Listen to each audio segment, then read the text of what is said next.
എല്ലാവർക്കും സുഖമാണല്ലോ, എല്ലാവർക്കും സുഖം വിശ്വസിക്കുന്നു. ഇന്ന് ഞാൻ വന്നിരിക്കുന്നതേ നമുക്ക് ഇന്ന് അവില് വെച്ചിട്ട് ഈസി ആയിട്ട് ഒരു ബ്രേക്ക്ഫാസ്റ്റോ ലഞ്ചോ അത് എങ്ങനെ വേണമെങ്കിലും യൂസ് ചെയ്യാം കേട്ടോ. അത് നമുക്ക് കുഞ്ഞുങ്ങൾക്ക് ഉച്ചയ്ക്ക് ടിഫിൻ ബോക്സിനകത്തൊക്കെ പാക്ക് ചെയ്ത് കൊടുത്തു വിടാൻ പറ്റുന്ന നല്ലൊരു ഐറ്റം കേട്ടോ.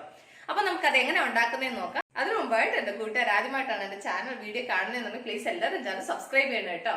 സബ്സ്ക്രൈബ് ചെയ്യണം, അതുപോലെ തന്നെ ബെല്ലൈക്കൻ പ്രസ് ചെയ്തിട്ട് ഓളന്ന് കൊടുത്താലേ ഞാൻ ഡെയിലി ഇരുന്ന വീഡിയോ നോട്ടിഫിക്കേഷൻ കിട്ടത്തുള്ളൂ. അപ്പൊ നമുക്ക് അത് എങ്ങനെ ഉണ്ടാക്കുന്നത്, അതിന് വേണ്ടുന്ന സാധനങ്ങൾ എന്തൊക്കെയാന്ന് നോക്കാം. അതിനുവേണ്ടി ഞാൻ 1 കപ്പോളം അവലൊക്കെ എടുത്തിട്ടുണ്ട്. ഞാൻ ഇത് കട്ടിയുള്ള അവലൊക്കെ എടുത്തേക്കുന്നത് കേട്ടോ. ഇനി ഇതിന്റെ മുകളിലേക്ക് കുറച്ച് വെള്ളം ഇങ്ങനെ ഒഴിച്ചിട്ട് നന്നായിട്ടൊന്ന് കഴുകണം. വെള്ളം ഒഴിച്ച് ഇങ്ങനെ കഴുകിയാൽ മതി കേട്ടോ. ഞാനിതൊരു വലിയൊരു അരിപ്പയ്ക്കകത്ത് വെച്ചിട്ട് ഇങ്ങനെ അരിക്കുന്നതിന്റെ കാരണം വെച്ചാൽ ഇതിനകത്ത് വെള്ളം നിൽക്കത്തില്ല, വെള്ളം അങ്ങനെ അങ്ങ് പൊയ്ക്കോളാം, അതിന് വേണ്ടിയിട്ട്. അപ്പോൾ അത് നന്നായിട്ട് കഴുകി വെച്ചിട്ടുണ്ട്. ഇനി ഇത് ഇവിടെ ഇരിക്കട്ടെ. അത് കഴിഞ്ഞ് പാൻ അടപ്പേ വെച്ചു. പാൻ നന്നായി ചൂടായി. ഇതിലേക്ക് നമുക്ക് ഒരു 2 ടീസ്പൂണോളം എണ്ണ ഒഴിച്ചു കൊടുക്കാം. എണ്ണ നന്നായി ചൂടാകുമ്പോൾ ഇതിലേക്ക് ഒരു 1/2 ടീസ്പൂൺ കടുക്, അതിൻ്റെ കൂടെ തന്നെ ഒരു 1/2 ടീസ്പൂൺ ജീരകം. ഈ കടുകും ജീരകം ഒന്ന് പൊട്ടട്ടെ. അപ്പം കടുകും ജീരകവും നന്നായിട്ട് പൊട്ടിയിട്ടുണ്ട്. ഇതിലേക്ക് ഒരു 2 വലിയ സവാള ചെറുതായിട്ട് അരിഞ്ഞത്, അതിൻ്റെ കൂടെ എരിവിന് 2 പച്ചമുളക്, ഇത് ഇത്രയും കൂടെ ഒന്ന് ഫ്രൈ ചെയ്യണം. ഇതിലേക്ക് കുറച്ച് ഉപ്പിട്ട് കൊടുക്കുക, അപ്പോൾ സവാള വേഗം ഫ്രൈ ആവും. അപ്പോൾ അത് നന്നായിട്ടൊന്ന് ഫ്രൈ ആവും.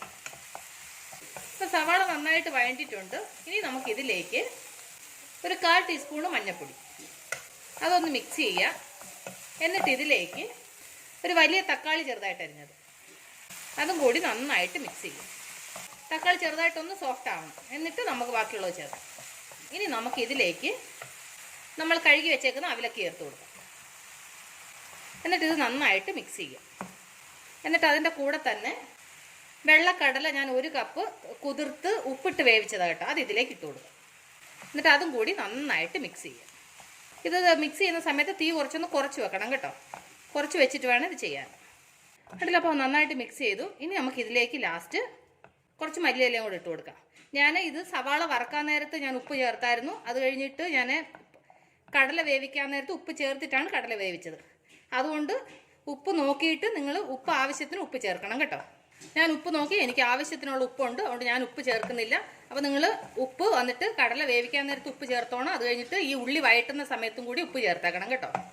അപ്പോൾ നമ്മളുടെ അവലക്കയും കൊണ്ടുള്ള ഈ ബ്രേക്ക്ഫാസ്റ്റ് റെസിപ്പി റെഡി ആയിട്ടുണ്ട്. നമുക്ക് സ്റ്റൗ ഓഫ് ചെയ്യാം. അപ്പോൾ എൻ്റെ കൂട്ടുകാർക്ക് ഞാൻ നിങ്ങളുമായിട്ട് ഷെയർ ചെയ്ത റെസിപ്പി നിങ്ങൾക്ക് എല്ലാവർക്കും ഇഷ്ടപ്പെട്ടുവാണെന്ന് വിശ്വസിക്കുന്നു. നിങ്ങളെല്ലാവരും ട്രൈ ചെയ്യണം കേട്ടോ. നിങ്ങളെല്ലാവരും ട്രൈ ചെയ്ത് നിങ്ങൾക്ക് ഇഷ്ടപ്പെട്ടാൽ നിങ്ങളുടെ ഫ്രണ്ട്സിന് ഷെയർ ചെയ്യുക, ലൈക്ക് ചെയ്യുക, വാല്യുബിൾ കമൻറ്റ്സ് ഇടുക. അപ്പോൾ നാളെ നമ്മൾ രുചികരമായ പുതിയ വീഡിയോയും പുതിയ റെസിപ്പിയുമായിട്ട് നാളെ നമ്മൾ വീണ്ടും കാണും വരെ ബൈ.